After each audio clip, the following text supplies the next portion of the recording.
You feeling angry? Maybe we should slow down. Finish your thought. Oh, no. Hold on. Just say what has angered you? Boris's narrative of my competence and ability at different times in my life is very unfair. Describe. Boris, I did all those things in my life before I met you. And there are reasons why you ended up doing a lot of the things that you ended up doing. Tell. Boris does not like me to go grocery shopping because I shop very differently than he does. It's not efficient. It's not economical. We used to just shorthand it by saying the tomatoes, because I once went and I bought some tomatoes that were very expensive. And this was proof that I could not do it to his standards, and therefore he must always do it. Are there other areas like that? I hate the way that. Why is he reacting so much here? What's going on with him? I think he knows he is not going to look good in this story. What do you think? I think that he can't handle her criticism. So she said it's proof that, I can't handle things, but she's criticizing the way he treats her. And I think it just hits him so hard. He can't handle that criticism. It feels really bad to him. And he has this physical reaction to being criticized. Right now he goes into, oh, this is going to look bad. But it's the looking bad that he can't handle, and it's the being criticized that he can't handle. I think he's just really fragile. I think it's there's like this twist that he's pulled off in private where this story is, and the whole situation is framed as this is about Jessica's not good at something. And I think he's accurately tracking that Dr. Orna is not going to see it that way. Like as soon as Jessica tells this story in front of Dr. Orna, this is going to reflect poorly on him. Yeah. And he's going to try to tell the story here as a story about him being particular about tomatoes. That's not the issue at all. The issue is that he treats Jessica really poorly. And he manages to just completely avoid that issue in the way he tells it. This makes me sound. How would you characterize grocery shopping? Who gives a fuck about the grocery shopping? It's such a small part of the overall issue. Yes, we can talk about why I would go the extra block to buy tomatoes that are as good. I don't want to buy shitty tomatoes. I want to buy nice tomatoes. But if you can get them for $1 less per pound a block away, I would go that block. That is the person I am. That is the place that I come from. So I would redirect the conversation here to what do you do if Jessica buys tomatoes in a way that you don't approve of? How do you handle that situation? Yeah, and it's so interesting to watch him make this move of like, who gives a fuck about the grocery shopping? Well, clearly he does. He makes this an issue over and over and over to the point that she doesn't even do the grocery shopping anymore. And so now when it's brought forward, that's what the grocery shopping thing is about, control, and also what he's doing in the room right now is about control. Because he knows it's going to be evident that this is him being controlling more than it's Jessica being incompetent. And so he's trying to take it off the table and say it's not that important, let's not focus on it. But he's the one who's made it an issue over the years. He manages to come across as calm and in control most of the time, but in this instance where she criticized him, you could see his intense discomfort inside. And then that drives him to try to control everyone else around him. And so he feels so discombobulated and so uncomfortable that he's like, I'm going to try to change the environment instead of learning how to calm myself down. Yeah, it's showing you in real time what he does when he isn't happy with something. And it's what he does when he doesn't get what he wants. That's the key problem here. And I think it would be really important to address that directly. I want tools to figure out how to be cool with what she decides to do about the tomatoes and the 1 million things the tomatoes are a metaphor for. Can you guys tell me about a few more things just so I'll get a sense of it?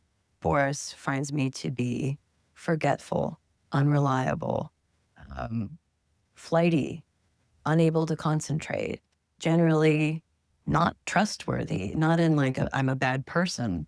I can't trust that if I ask Jessica to do something, that it will get done. Yeah. Therefore, I must do all things by myself.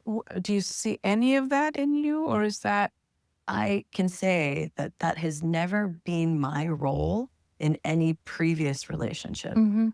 But there's something about this relationship where I've been shifted into a role that is a mystery to me. I don't know why I'm this person in his mind and in this relationship. What are you supposed to do when two people in a relationship have just...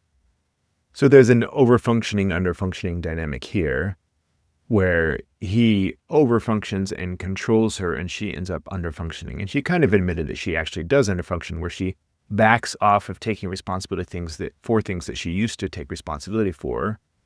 Part of it is around her fear of how he's going to react if she doesn't do things up to his standards.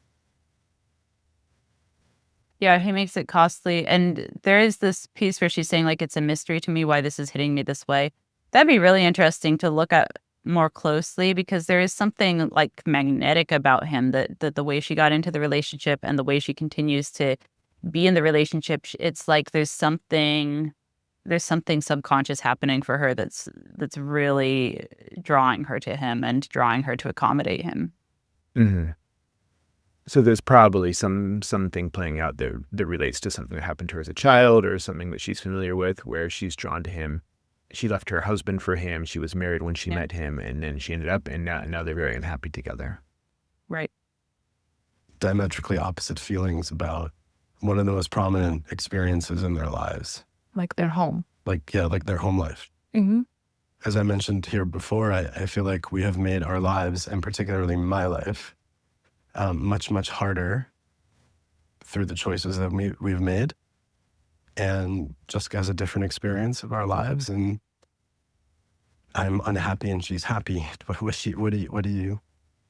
There's only so much hiding in your love for kids that you can do, right? I would say that I'm clinically depressed, right? And I think I'm clinically depressed, an accumulative reaction to an ongoing series of failures to find a place that feels like home. Yeah. And I like putting a smile on my face while I feel that. It's like it's like asking a paralyzed person to get up. It's a mental issue. It's just, I can't do it. Can I ask you to pause? Where are you, Jessica? I've never asked you to put a smile on. I don't. Where are you? I think this is an example of how hard it is for Jessica to handle his distress. Like, he's not even that distressed right now, but he's talking about being unhappy, being dissatisfied, being depressed. And just him talking about that seems to really, really bother her. And that's, I think, related to what you're talking about, it being emotional fusion. I think there's also a mind twist happening, because he's framing this as if she's putting pressure on him to be happy all the time. And I think what she's actually asking for is more likely for him to not take his unhappiness out on her in the household. And so he's putting this framing on that she's angry about. I think it's that misrepresentation that she's having a reaction to. I think there might be some truth in what he's saying, where I don't think she's capable of handling his distress without crumbling herself, which does make things a little bit harder on him. So I guess I kind of see it going both ways. I could see that. I could see her getting upset anytime he's upset. Even if he weren't taking his distress out on her, which he is, but even if he weren't, I think it would still really bother her, and I think she would have trouble dealing with that, and she might end up taking that out on him. I just think there's such an entanglement going on here that neither of them is capable of being okay when the other one is not okay.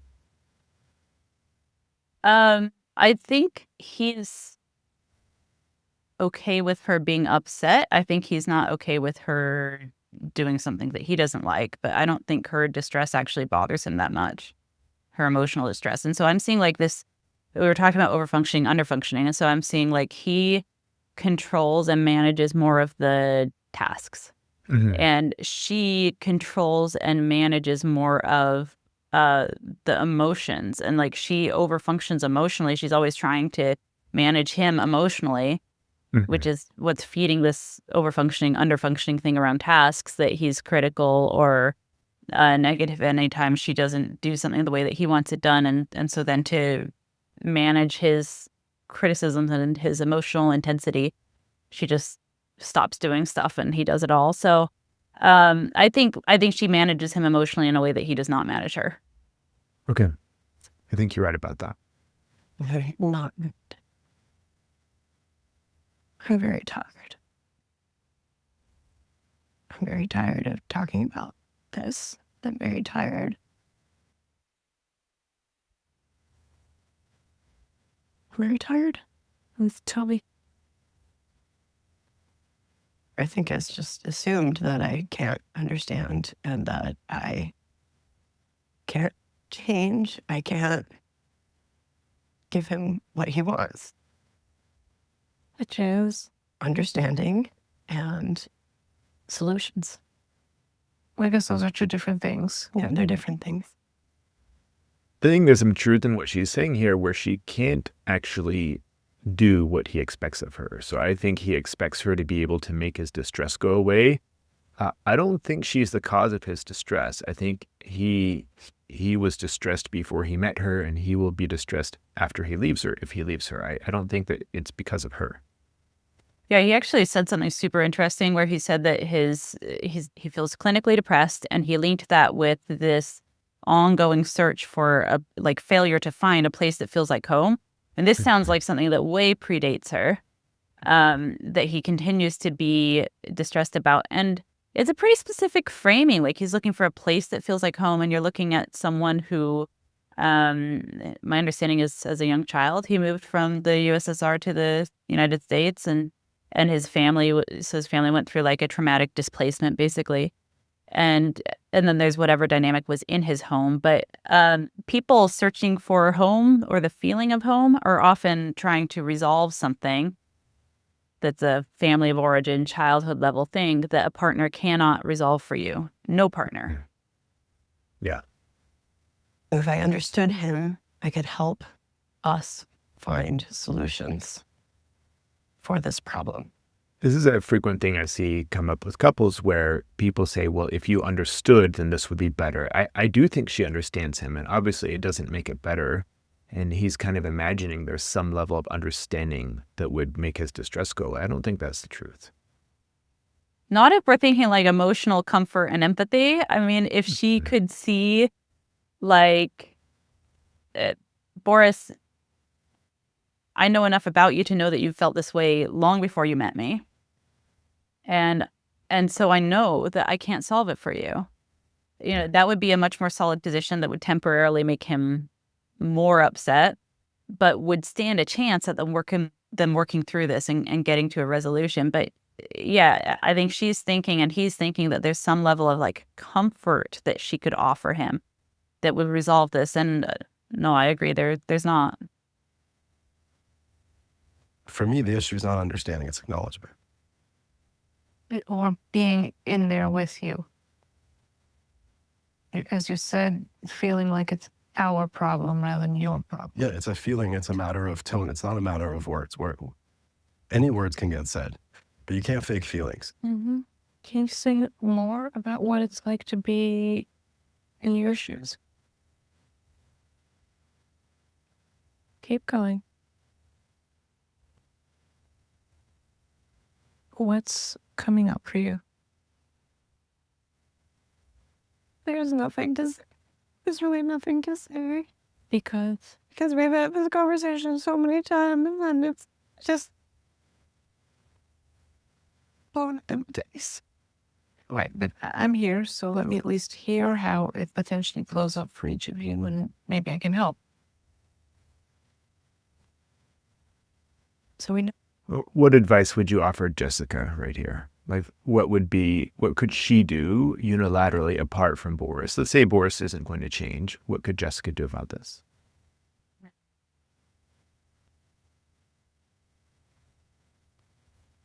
She could believe what she's saying, because what she's saying is pretty accurate. Of like, there's nothing I can do here that would be adequate. Okay, like, work off of the map you have. That you've tried a lot of things. You've tried enough things that you're confident you can't solve this. And if you accept that, if you stop like pleading with your partner to accept it and you just validate that for yourself as like, no, I've tried enough things here that I know I'm not able to give you the experience that you're wanting.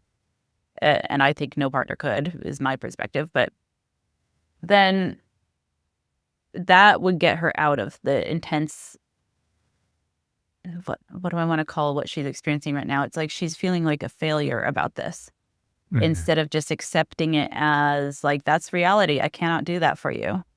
Yeah. I mean, because we were talking about Joe Hudson earlier, I was thinking about how Joe Hudson would work this moment. And he'd be working with Boris about like, you know, what do you want?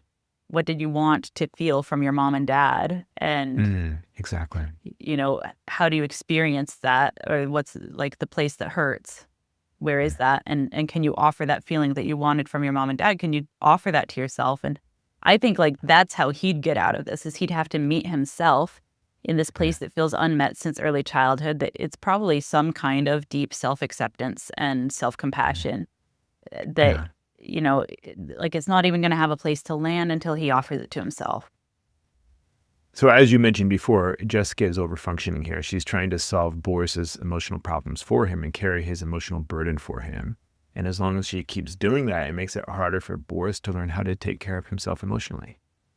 It does. And that's the key. Like when you're saying it makes it harder, is like she's trying to help. And the more she tries to help, the less she helps. It's like you actually have to, you actually have to let people get stronger. I had a therapist tell me at one point, like, you know, you want this person to be a stronger swimmer and you keep throwing life preservers and like, let them swim. Like they actually have to work the muscles. I was in couples therapy once as a client, and I was really just having a really rough session and really, really hurting and struggling with what was going on. And my wife reached over she put her hand on my leg to help calm me. And the therapist said, don't do that. Let him do this on his own. And so she like sheepishly pulled her hand back. But it was this idea that I needed to learn how to take care of myself emotionally. And I really did. And as long as she kept offering me that constant support, it does make it harder for me to learn. Yeah.